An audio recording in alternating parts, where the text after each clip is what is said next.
Osaka's Kamagasaki district barely ever makes the news. And when it does, it's usually for all the wrong reasons. Like when the Osaka Asian Film Festival pulled a movie meant to highlight the area's poverty at the last minute. The irony? Completely lost on them. But for what was once known as Japan's biggest slum, though the name isn't officially used anymore, being ignored is just business as usual. Home to around 25,000 people, 1,300 of whom live on the streets, Kamagasaki is a world away from the sleek, high-tech Japan you see in travel brochures. No neon lights, no spotless sidewalks, just an aging, overlooked population struggling to get by. Towering over it all is the Abenobashi Terminal Building, Japan's tallest skyscraper, a gleaming symbol of everything they don't have. It's a city within a city, yet utterly disconnected. This is the story of life in Kamagasaki's informal settlements. Just a short train ride separates the bright, bustling streets of downtown Osaka from the shadows of Japan's biggest slum. But Kamagasaki isn't a place that appears on official maps. The city's leaders would rather the world not see the narrow, cluttered alleys, the parks covered in makeshift tarps, or the looming, run-down apartment blocks that stand as quiet proof of growing social inequality in one of the world's richest nations. For much of the year, Kamagasaki exists in the background, largely unnoticed by the rest of Japan. But when work dries up, life here becomes a daily struggle. Before dawn, thousands of day laborers gather at the local job center, hoping for a chance to earn a day's wages on Osaka's construction sites. There's no guarantee of work. Some will secure a spot on waiting trucks, heading off to earn just enough to pay for a cramped room in one of the area's aging hostels. Others will walk away empty-handed, left to spend another night on the streets, relying on soup kitchens, cheap alcohol, and the quiet camaraderie that hardship tends to forge. But how did Kamagasaki come to be? To understand that, we need to go back to a time when Osaka was on the brink of transformation. At the turn of the 20th century, Osaka was racing toward modernization. The year was 1903, and the city was gearing up for the 5th National Industrial Exhibition, the largest event of its kind, meant to showcase Japan's rapid progress as the Meiji era neared its end. But while officials focused on displaying the nation's bright future, the event had unintended consequences for those at the bottom of society. For generations, Nago Town had been home to a community of day laborers, a population that had existed since the early Edo period. But when the exhibition arrived, their neighborhood was cleared out, forcing them to find shelter elsewhere. They didn't go far. Just a short distance away, a new settlement emerged: Kamagasaki. Over the decades, the district became a hub for Osaka's working poor. Then came the war. When American bombers rained fire down on Osaka in 1945, Kamagasaki was reduced to ashes. But like so many times before, the people adapted. In the chaos of post-war Japan, an outdoor black market sprouted up where the neighborhood once stood. Returning veterans, as well as displaced people from the collapsed Japanese Empire, found themselves drawn to the area, looking for whatever work they could find. By the 1950s, Kamagasaki had become a sprawling slum, filled with those who had been left behind by the war. The streets were lined with cheap inns, while behind them, makeshift wooden shacks spilled out into narrow alleyways, forming a chaotic maze of homes and businesses. Under the train tracks, there was even a cluster of shacks known as the Nunkai Hotel. Survival meant scraping together money however possible, delivering packages, shining shoes, collecting scrap, selling cigarettes, or even running outdoor baths. Then came the 1960s, a decade of change. As Japan recovered and began its era of rapid economic growth, the government turned its attention to Kamagasaki. City officials, under U.S. occupation, sought to break apart the black market economy and reorganize the chaotic streets. Roads were widened, new housing developments were built, and efforts were made to push families out of the area. But rather than stabilizing the neighborhood, these changes only reinforced Kamagasaki's identity as a place for single working men. The demand for labor skyrocketed. As Japan's mining and forestry industries collapsed, young men from the countryside poured into Osaka, looking for work. Many of them came from Kyushu, a region hit particularly hard by the decline of the coal industry. In government reports, these rural workers were referred to as golden eggs, a term meant to highlight their role in fueling Japan's booming economy. In reality, they were little more than disposable labor. Most arrived in Osaka straight out of junior high school and ended up in Kamagasaki, where cheap lodging houses, known as doya, offered a roof over their heads for a few yen a night. By the late 1960s, Kamagasaki had grown into one of Japan's largest hubs for day laborers. When Osaka secured the bid to host the 1970 World Exposition, city officials saw an opportunity. They turned Kamagasaki into a key supply center for labor, fueling the massive construction projects needed to bring the expo to life. To keep up with the influx of workers, the government built the Aaron Center in 1970. It wasn't just a shelter. It housed welfare services, a labor placement office, and even a hospital, all designed to manage and maintain the workforce. Now, the opening of the Aaron Welfare Center in the same year as the World Expo was no coincidence.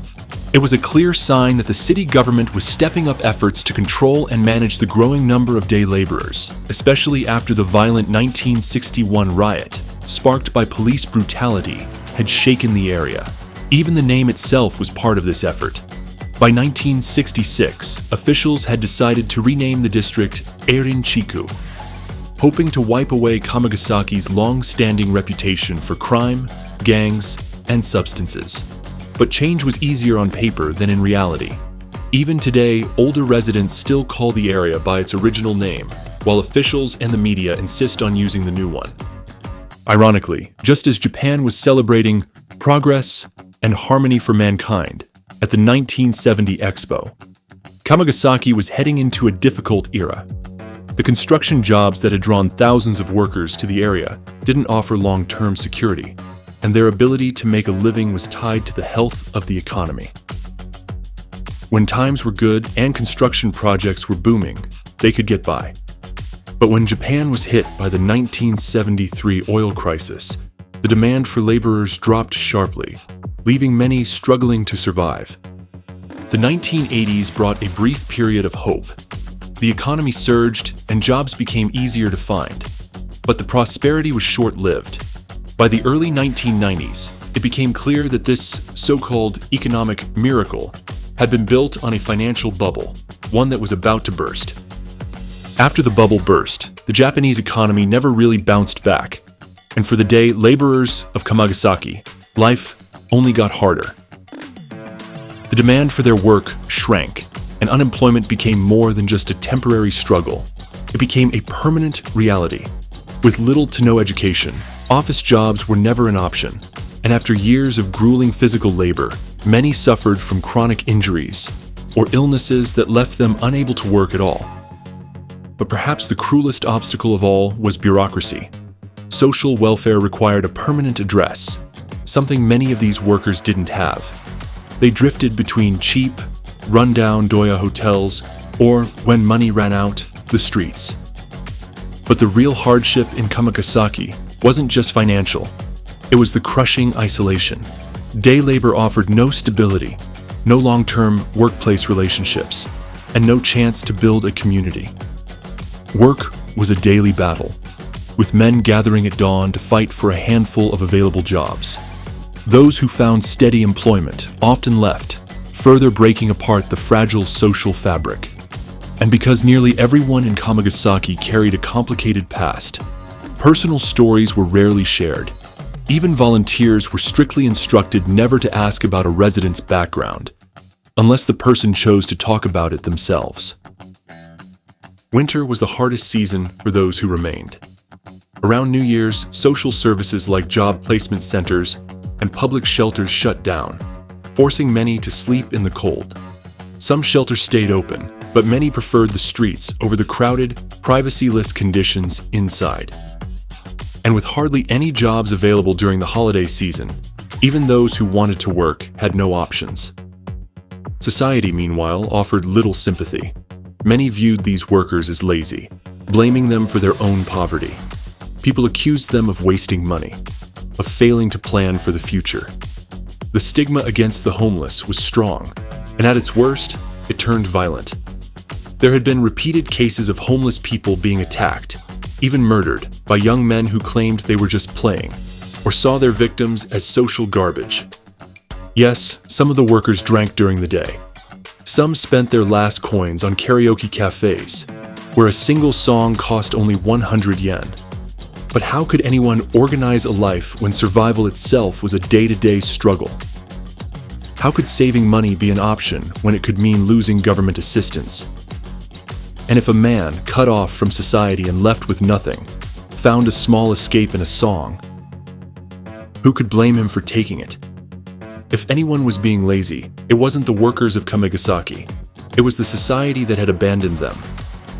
But just when it seemed like things couldn't get any worse, Osaka landed a crushing blow. On March 31st, 2019, the city of Osaka shut down the Aran Labor Welfare Center, a decision that sent shockwaves through Kamagasaki. For 50 years, the center had been a lifeline for the thousands of day laborers who relied on it for housing, job support, and medical care. But with the closure, many found themselves displaced, separated from their communities, cut off from essential services, and left to fend for themselves. Officials cited earthquake risks and the deteriorating state of the building as the reasons for shutting it down. But to those who lived there, and others familiar with the area, it felt like something else.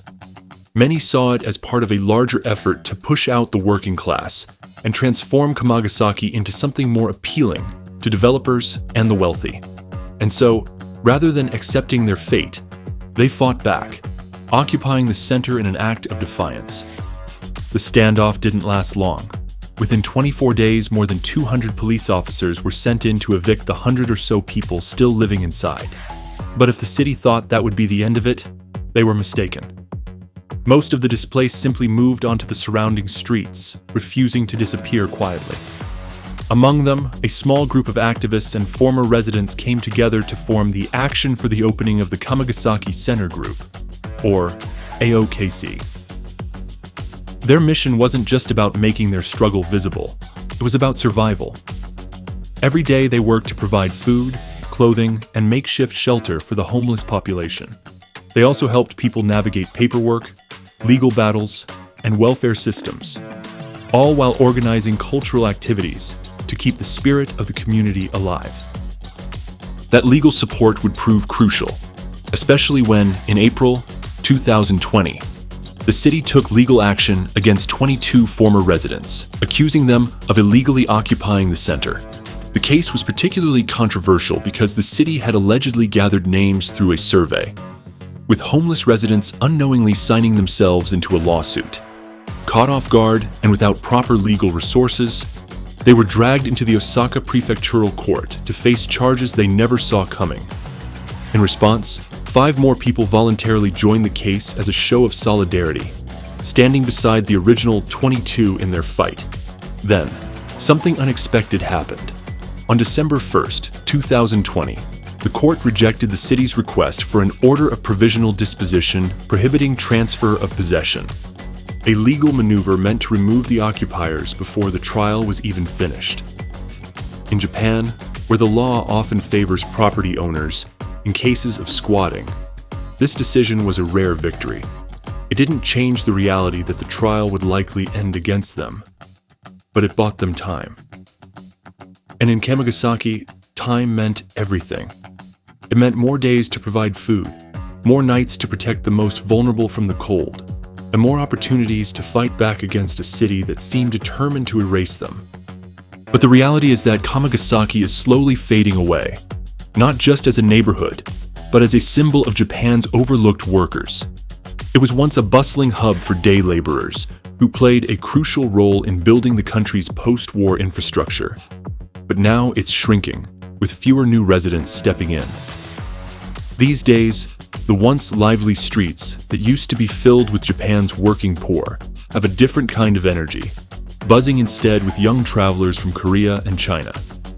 A new Chinatown is even in the works, and high-end hotels are on the horizon. marking a transformation that's impossible to ignore. On the surface, this might seem like progress. But beneath the sleek renovations and shifting demographics lies a troubling reality, one that Japan has yet to confront. The system that created Kamagasaki hasn't vanished. It's merely changing shape. Japan's economy is more reliant than ever on temporary labor, but now immigrant workers are filling the roles once held by the Japanese underclass. The government speaks of increasing immigration, yet there's little discussion about how to protect these workers' rights or what will happen to them once the demand for labor fades. Meanwhile, deep-seated biases remain. Many Japanese still see both welfare recipients and foreign laborers as burdens, not as people trapped in a cycle of systemic neglect. The real danger isn't just the disappearance of Kamagasaki, it's the creation of a new, invisible version of it. Unlike before, when workers gathered in one identifiable district, today's struggling laborers are scattered, finding shelter in internet cafes and 24-hour lounges. Out of sight, out of mind. Without Kamagasaki as a stark reminder, it becomes even easier to ignore the inequalities baked into the system. Thanks for watching. If you liked it, don't forget to hit like, subscribe, drop a comment, and turn on post notifications so you never miss a thing.